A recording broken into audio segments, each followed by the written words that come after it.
Tarragona, in ricordo delle vittime della mafia, si è svolta la prima edizione della Pedalata della Memoria, organizzata dall'associazione Mountain Bike Aragona, commemorato il giudice Livatino.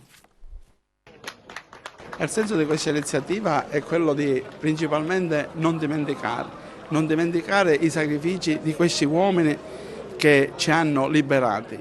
Queste persone come Rosario Livatino, come il giudice Falcone, la moglie e la sua scorta, come il giudice Borsellino e la sua scorta, come Ninni Cassarà, come Dalla Chiesa e come tante altre persone di grande coraggio e di grande spessore ci hanno ridato la possibilità della rinascita di questa terra e una volta avuta dobbiamo non solo combatterla ma mantenerla con le azioni giornaliere, mantenerla facendo ricordare alla giovane generazione i sacrifici di queste persone che ci consentono oggi di vivere in un paese tranquillo, diciamo sereno. C'è sempre qualche sparuta azione criminale, però possiamo dire che oggi lo Stato ha vinto, che lo Stato c'è, che lo Stato ci garantisce e noi dobbiamo essere dalla parte dello Stato, dobbiamo essere dalla parte della legalità. È un messaggio, come dire, universale, i valori che ha incarnato Rosario Livatino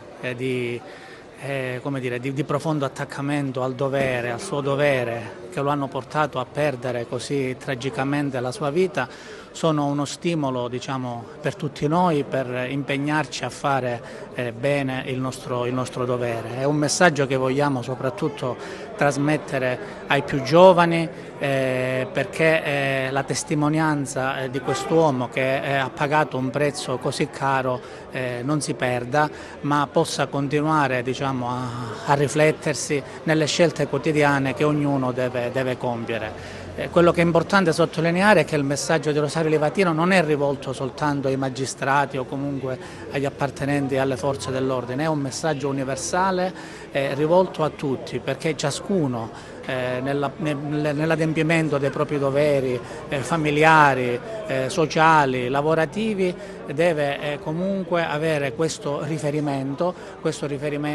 che può, come dire, costituire un motivo per fare sempre meglio e per fare sempre bene il proprio dovere. A giorni ci sarà la giornata nazionale in ricordo delle vittime della mafia.